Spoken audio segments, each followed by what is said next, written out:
What's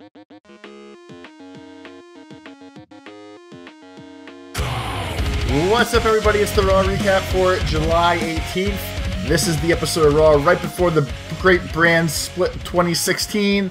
Lines are drawn in the sand. There's a lot of talking this week on the show. And this little #1 contender over here is pretty ironic because Daniel Bryan came back to wrestling this week on Raw. It's kind of like Ricola, the stupid candy thing. Ricola shit. We will get back to Mr. Bryan's return. It happens pretty quick in the show. Let's talk about what happens. I don't want to get ahead of myself. So Steph comes out on the beginning of Raw because that's what she does. It's her show now. And she starts talking, and almost immediately Shane interrupts. They jaw at each other back and forth in the ring like they always do. They argue about who's better. Shane. No, I'm getting ahead of myself. So they argue about who's better. Steph goes, I want to introduce who GM of Raw is going to be. She looks at the stage. That, right, that is Mick Foley returning to GM Raw, which I find ironic because Mick Foley has shit on WWE multiple times in the past couple of years. Smashed the TV once because of how horrible he thought it was and everything else. I guess because they're throwing more money at him now, it is better. Who knows? But Mick Foley comes back, and Shane gets all hyped up, says, good to see you again, welcomes him back to the fold. And then Shane says, well, you know what, I might as well do my GM reveal too. But who is better than Mick Foley? Who's going to get the crowd back on their feet? Who's going to get everyone excited again? And he points to the backstage, and you hear the beginning, I'm going to call it the Bumblebee noise. It's a right before Daniel Bryan's fake March the Bumblebee song. The crowd goes absolutely apeshit when they hear the music. Shane gallops around the ring doing the yes chant already. People start doing the yes chant, obviously, because everyone loves Daniel Bryan. My dog is flopping his ears like crazy today. I apologize. So Daniel Bryan comes back, and no one shuts up. The crowd goes absolutely nuts. He's like, what, did you guys miss me or something? They scream more. At some point, of course, he starts a yes chant, which, of course, the entire building does. Fuck you, Kevin Owens. So then they start arguing back and forth about who's going to help more, Daniel Bryan, the new SmackDown GM, or Mick Foley, the new Raw GM. Steph makes the comment, you guys hired a B+ player for a B+ show, which is a old comment. I forget who it was from. I want to say Jim Cornette. It might have been Triple H. It might have been Vince. I forget. Back when Daniel Bryan first started WWE, they said he was a B+ player. A B+ player at best, which pissed off the entire internet. She made a joke about it on Raw, saying SmackDown would be a B+ show, brought to you by a B+ person. Crowd did not like that at all. So in turn, Shane told Steph that if she wouldn't be fucking Triple H, she wouldn't be relevant at all anymore. He did not use those words. I am, because I can. Watch this new move I picked up. Really pushing his opponent to the fuck you. That's called the fuck you. Look out. So they, of course, argue back and forth, but everyone's obviously super fucking stoked that Daniel Bryan's back, as they should be.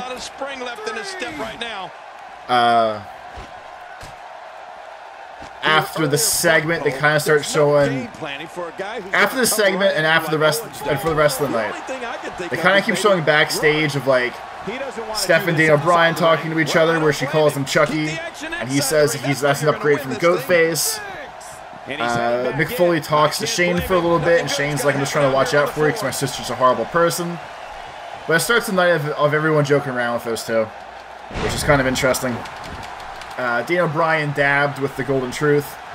One of the best dabs I've ever seen. If you want to rank top 10 dabs by professional athletes, especially white ones, Daniel Bryan's probably about number 2. I don't know who number 1 would be. Doesn't really matter, I guess. But so he's back. I wasn't going to watch SmackDown. Watch this. We're doing another powerbomb. I wasn't really planning on watching SmackDown. I feel like I have to now. I feel like the one thing they could have done to make it awesome, they just did, and hired a super popular person with good story build-up to do SmackDown. I don't have enough fucking stamina. You stay there. You stay there till I kill you. Charge up. Thank you. Oh man, I wouldn't mind a wireless mic right now. It's not even near you, idiot. What moves do I have now? Other stuff. Wait a minute. No, oh my god, I can't believe what just happened here. Oh my god. He is busted about the mouth and other areas. Fuck you, Kevin Owens. I still wish we could be friends on Twitter, but you told me no. So the first match was Jericho and Kevin Owens against Sami Zayn and Cesaro. Of course, what you would expect to happen happened. They all just kind of... It was a pretty good match, but Sami Zayn and Cesaro won. There was a pretty cool double roll-up counter where they kept trying to roll each other up to win. Eventually, Sami Zayn did catch Chris Jericho to take him out. It was adorable because they were rolled up in a way where Sami Zayn was supposed to, like, hook his leg around Jericho still. And they're all doing the twitchy kick out, shake their legs, try to break out of the pin maneuver. And it's funny because Sami Zayn didn't hook Jericho's leg, but he still twitched his leg just like Jericho was. So they're both just kind of air helping each other, which I found entertaining. They were talking before the match to the guys. Sami Zayn said that this is the time where he has to...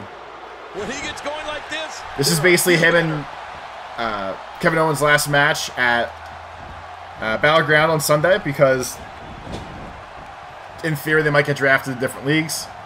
I don't think they will, but I'm not sure yet, to be honest. I'm going to try to go into the draft as surprised as possible, to be honest with you. I don't want to know what happens. I think it'd be cooler not to know it. So I'm going to try to not spoil it for myself. These are great competitors. I'll also probably do 2 episodes of what we'll call, quote-unquote, this show every week, just to keep up with both things of wrestling, since I feel like Daniel Bryan's going to bring some new life to SmackDown. It being live and 2 hours is probably going to be good for it. Fuck yeah.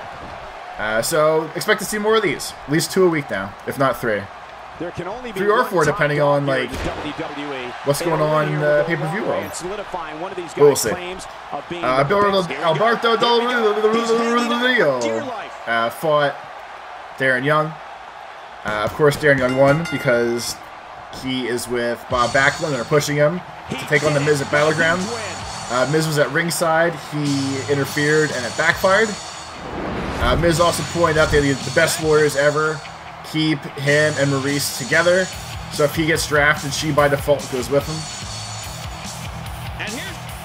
I wonder if that sign's always in the way so you can't see when they get busted open. It'd be interesting to know. Still wish I wasn't him.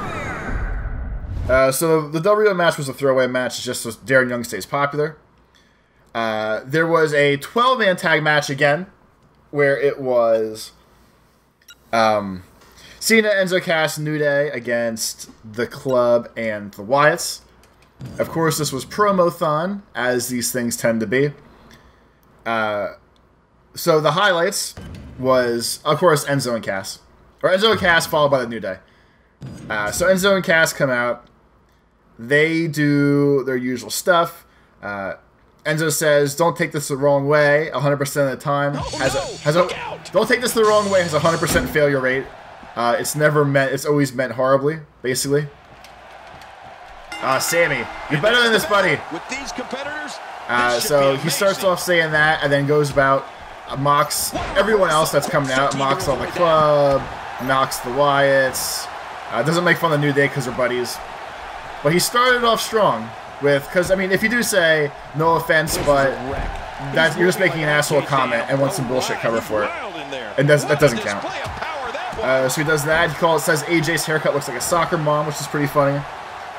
They rattle off some of the best trios of all time, like the Musketeers, or the Three Stooges, or a lot of things that are in threes. So they ramble on for a little bit. They say the Wu-Tang Clan. And everyone knows it's one of those how you doing things. They start rattling shit off. How you doing? Cena says he doesn't understand what the hell's happening. There's like 20 people in Wu-Tang. He just doesn't understand Enzo and Cass's thing. It wasn't an insult. They're all having a good time together. But it was just funny where he's like, I just don't understand what the hell's happening right now. So they joke around a little bit. New Day comes out. And Xavier Woods says, by the way, I'm a level 21 Pokemon master. The crowd goes apeshit. He goes, Cena, let's explain this to you. So then they do, Charmander, how you doing? Bulbasaur, how you doing? Weedle, how you doing? Rattles off about 15 Pokemon, say we're doing the original 150. You got about 100 something to go, or 130 something to go. So that was pretty good. They point out the New Day are the longest tag team champs ever for the WWE.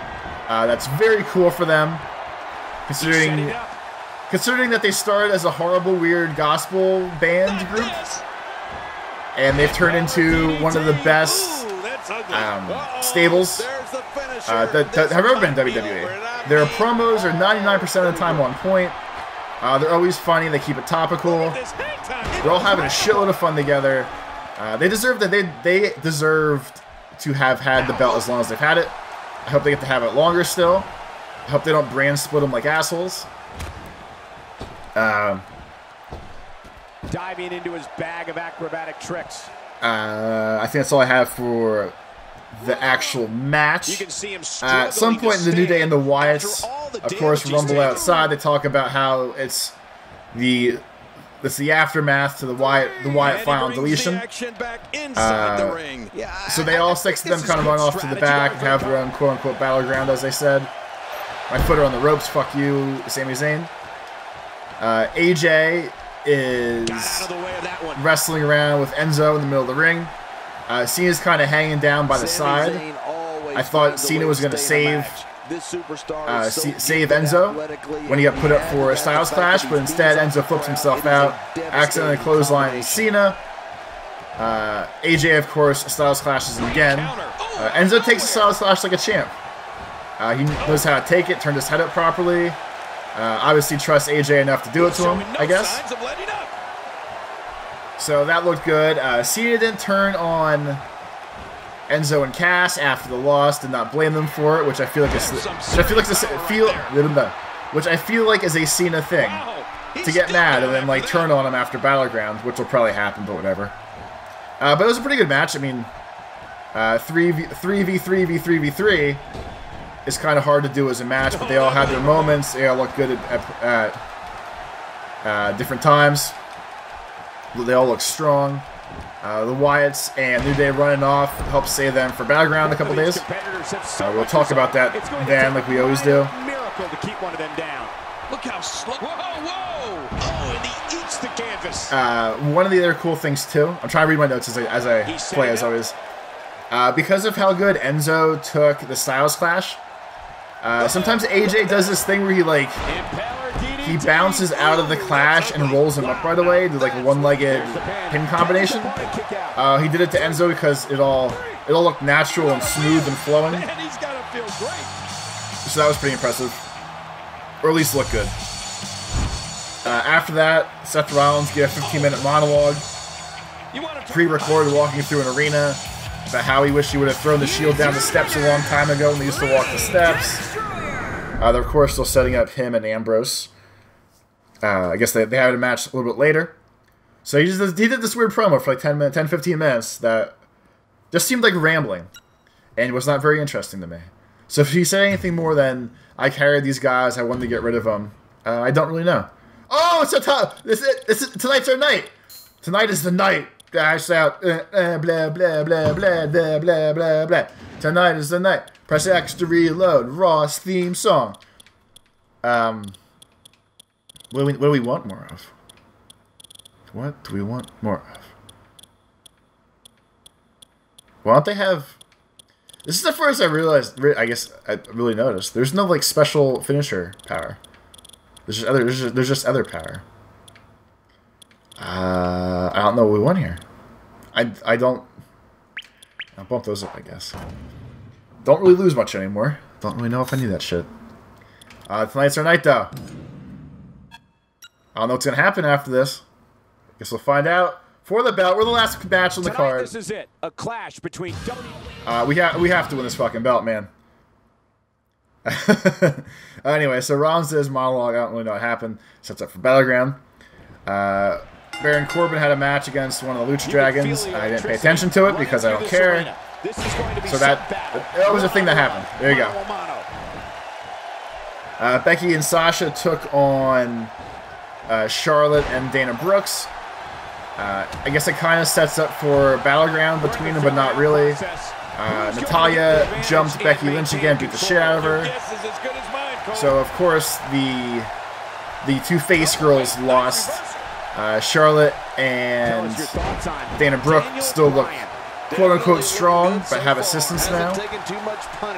That's really just setting up for Battleground at this point. The only really remotely different, newish thing that happened in the match was Becky Lynch had Dana Brooke in this crazy submission move and gave her a noogie while she was in it, which was really kind of funny to watch, just because noogies are funny, especially in wrestling. The most feared submission, the noogie. But then Natalya interfering with Becky Lynch is getting old. Becky Lynch at least needs one person to trust. Not to sound stupid, but like, I feel like some of the times at the Divas Revolution or the women's matches were the best. Were the times that they actually had friends and could be like, they could look strong together. They can look strong apart, but they can have friendships and be together because they usually push most of these women as like catty bitches. So, keeping Becky Lynch single and not with any help ever, and constantly getting turned on, it feels like a shitty character flaw. They should get rid of. They should take away from her, so it's not as. So it's better. I don't know. I don't know the right word I want to use there. I need some too after sitting next to you. That was stupid, but they should start letting the girls be friends again. That's all I'm saying. So Ryder and Ziggler fought Sheamus and Rusev. They kind of hyped up how Zack Ryder is on his new push, and how back in the day he would have been okay with being a nobody, even though he never was, obviously. And now he's calling out Rusev for matches because he wants to be in there so bad.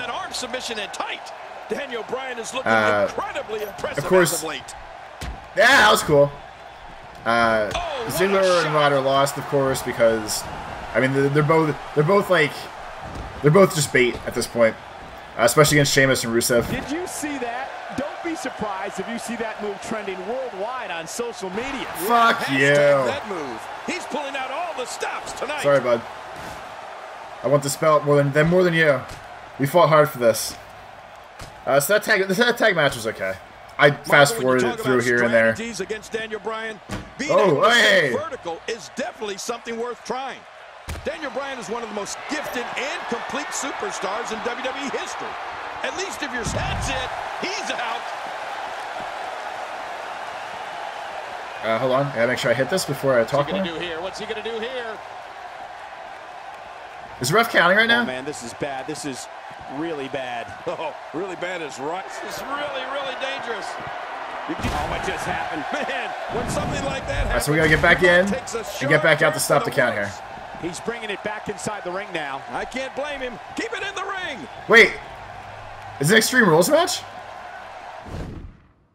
don't know if there's any way to tell, is there? Fucking asshole game. That's cool. I'll throw about getting a count out then. And he's heading back in. I can't blame him. Nothing good is going to happen. Those are two cheap shots. So after that was the main event of the night, Rollins versus Ambrose. Big move coming. Boy, Oh no. He just got laid out. Rollins versus Ambrose. I feel like it's too close to the pay-per-view for them to be having that as a title match. They both looked pretty good. At one point, Seth Rollins did this weird... It was supposed to be like lots of little fast kicks to the face, followed up by a strong kick to the face. And it just looked awkward and weird, and everyone made fun of it online. because no one knew what the hell was actually happening. Watching the superstars file into the arena, you could tell. Ambrose did the sweet swinging DDT off a turnbuckle kind of move, which was pretty sweet. He did a sweet move that was sweet. But they went at it with both managers and GMs outside the ring, acting like they're gonna, you know, get ready for the draft. Now, the match ended on a weird technicality where it did like a double superplex to each other and kind of packaged each other up in a way where the ref counted both of them for the pin. No one knew who won. Steph came in and said that Seth Rollins won. So apparently that just means Seth Rollins gets the belt. So Seth Rollins won his belt on the end of Raw, which in turn led to today. They announced that SmackDown is going to have the first ever WWE Heavyweight Championship match ever on SmackDown. I would not be surprised if we were looking at the crowning of a new champion here tonight. I don't Thanks, man. last time I saw a more focused challenger. So I think it's just to set up the fact that they could do a huge match to start off live SmackDown. So it is the two of them for the belt one last time. For what's pretty much a go-home show, since we all know if we can count SmackDown as part of the lore yet. It's kind of weak for a pay-per-view. I know it's not before a huge pay-per-view, but they could have set up a lot of things better, in my honest opinion. One thing that was pissing me off about this Raw was the idiot crowd was chanting "Holy shit" at some point. Don't do that. You all have wasted it on many other stupid moments. You're no longer allowed to chant "Holy shit" because you ruined it. This could be it. I think he's got him. And he escapes with a Fuck you. But this week's Raw, I'll give 2.75 Tobes out of 5. Could have been better. Some of the promos were good. The wrestling was decent enough, but for what all they're building up to right now, I feel like they could have got way stronger with their stuff. We will also start doing SmackDown recaps too. I don't know how the timing on those are going to be, if it's going to be the day after or 2 days after like it has been. But I'll see everyone after SmackDown Live, or the day after, or 2 days after, or whatever it turns out to. Like I said, I want to enjoy my belt coronation here. So we'll be doing SmackDown from now on. We'll be doing the Battleground pre and post show this week. A lot of wrestling this week. Get ready. Let's go. You want to talk? Yeah, buddy. Look at that stud. And he gets the job done here tonight. The new champion. And I'll tell you, the roof nearly blew off this place in Rosemont when the they like me. finally rang to end this one. They like me. I wonder if this is considered the end of the. If this is the end of the story mode, by the way, we will play my other story mode I have going on where I'm actually a face, just because. I'm probably not going to be a face on here. I don't know when they're going to force me to retire, though. So that's really what I'm watching out for right now. So I'll see you guys next time if something big happens.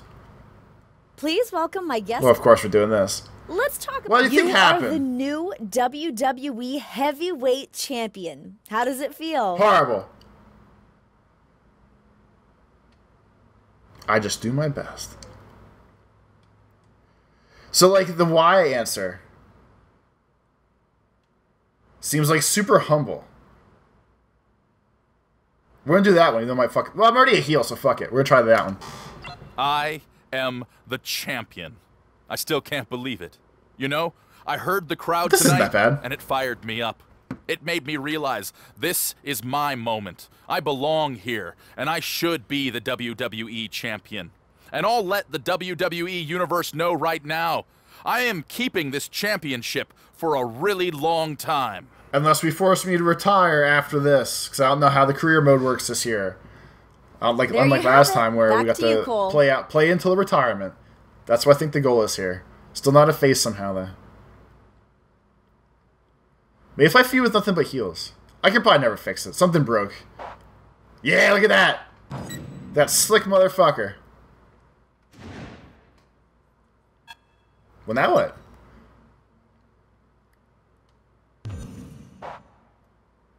Oh, special mystery opponent. I'm calling it right now. Undertaker is going to come to try to make me retire. Or it's going to pull a random character from the internet and have them be like the new upcomer. Like the new young upstart is going to be my challenger that I can give the belt to if I want to. Those are my two things. Thanks everybody for watching. See you soon. We are all champions together. Don't you ever forget that. We are the fucking best. Lates.